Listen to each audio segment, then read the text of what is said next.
This evening, Lord, even as you've commanded in your words, to blow the shofar, even this day, to acknowledge your soon coming, because you are the triumphant coming King. And we, Lord, we blow the shofar today in obedience to your command in your word, that this is the Mu'adim of the Lord. Hallelujah, Father. We give you praise, we give you glory, and we give you honor, Father. In Bashem, Yeshua Mashiach's name. Amen, amen, amen. Amen. Baruch atah Adonai Eloheinu melech haolam. Blessed are you, Lord God, King of the universe, who has commanded us to hear the sound of the shofar.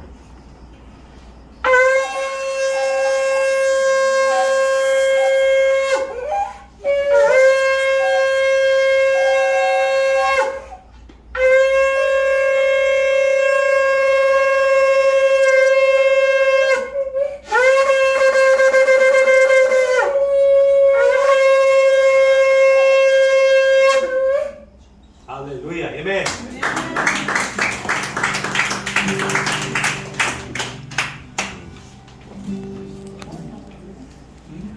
Yeah.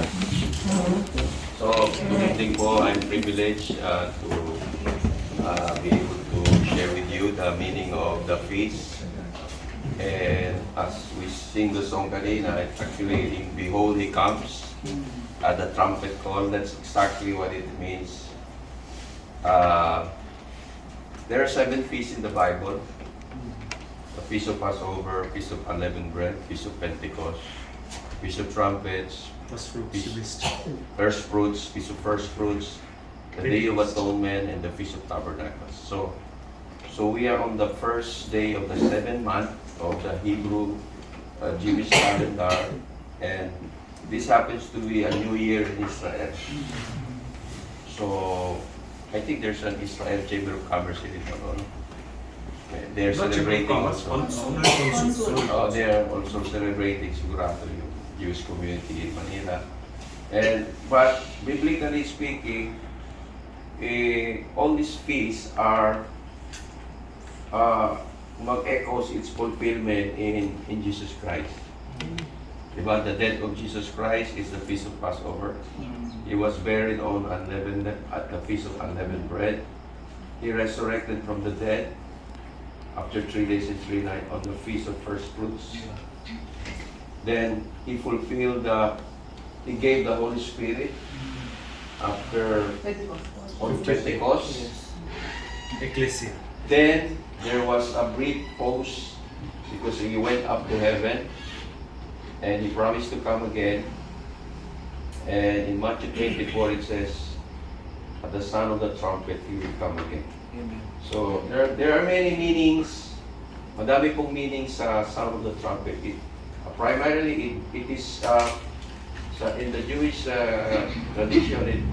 Its first mention is when Abraham offered his son Isaac, and the ram's horn was caught in the thicket, and God said, "I will provide." And actually, it's also a foreshadowing of Jesus Christ that He will provide His only Son as the sacrifice. So it all points to Jesus Christ. And in Israel, in ancient times, the trumpets are blown on the coronation of the king. Coronation. It's actually, I'm not an expert in blowing the shofar, but yung mga expert, they can blow this in many different ways. Like the sound of war, the sound of yung warning, the sound of gatherings. So there are many. So the celebration of the trumpet is actually from yung warning, sabi niya, the day and the hour no one knows about His coming. Actually, many have mistaken that to know na hindi naman alam ng tao kailan babalik si Jesus. Kasi sabi niya, the day and the hour no one knows. But actually, it's very tricky. Kasi from the Feast of Trumpet, which is the first day of the 7th month, until the Day of Atonement is 10 days. So there's a Hebrew idiom that means you will never know which of the 10 days that He will arrive. The day and the hour, no one knows. in 1 Thessalonians chapter 4, it says, but the season, you will know. Yung oras daw, yung minuto, wala sinabi yung Ama. Pero yung season in Hebrew, it means appointed times.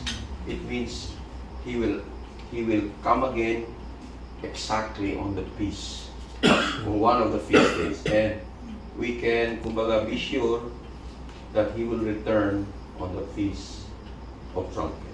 So we are very fortunate tonight na we are celebrating this feast because this reminds us that the King will come again to rule and reign. Pastor, why do we have to celebrate? Why? Because it's a blessing. It's a blessing to know that Jesus Christ is coming back to rule and reign for 1,000 years. Who wants to live 1,000 years? With the Lord. Gusto ko sa heaven. Sa earth. 1,000 years. Gusto ko sa heaven. Iwan kong dim. Actually, basta He promised to return, and He will reward His people. He will reward those who serve Him, who acknowledge Him as Lord and Savior.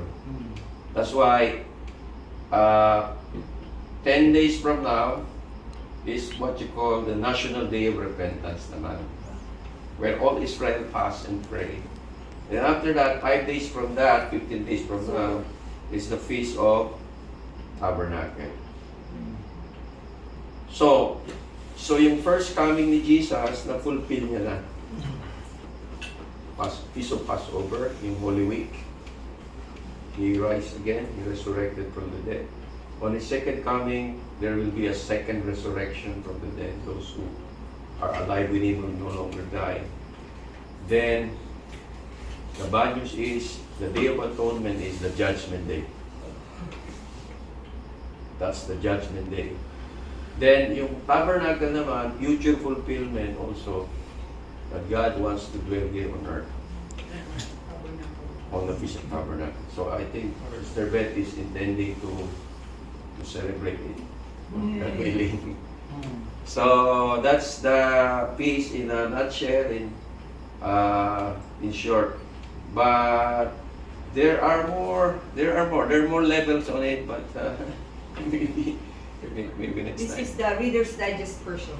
Yeah, but That's because there's what you call the number 7. Yung 7, because this is the first day of the 7th month. So, and some believe this is also what you call the sabbatical year in Israel, where they have a 1-year leave. No? Then, di ba kanina sa kanta said, behold, He comes in the year of Jubilee. Di ba? So what is the year of Jubilee? 7 of the 7, di ba? The year of Jubilee is the year of release. This is the time when 49 years. the whole world wants to know. Because this has never happened actually in the history, even in Israel. But this is, Jubilee is, biro mo Jubilee, lahat ng utang, Great. wipe out. Actually, President Bongbong Marcos did that this year. He wiped out 50 billion utang ng farmers sa land bank. You see the blessing? Wala pa natin si Lord. It's happening. Ano yung utang ako para di-wipe out na yun? Kaya yung utang natin sa bangko, hulugan pa natin. So, yung farmers, pinatawad niya kasi he wants the farmers to produce more food, food security. So, in the year of Jubilee, this is also, the trumpet is also sound on the year of Jubilee. At exactly on the Day of Atonement, Which is 15 days from now. which is 10 days from 10 days 10 days from now.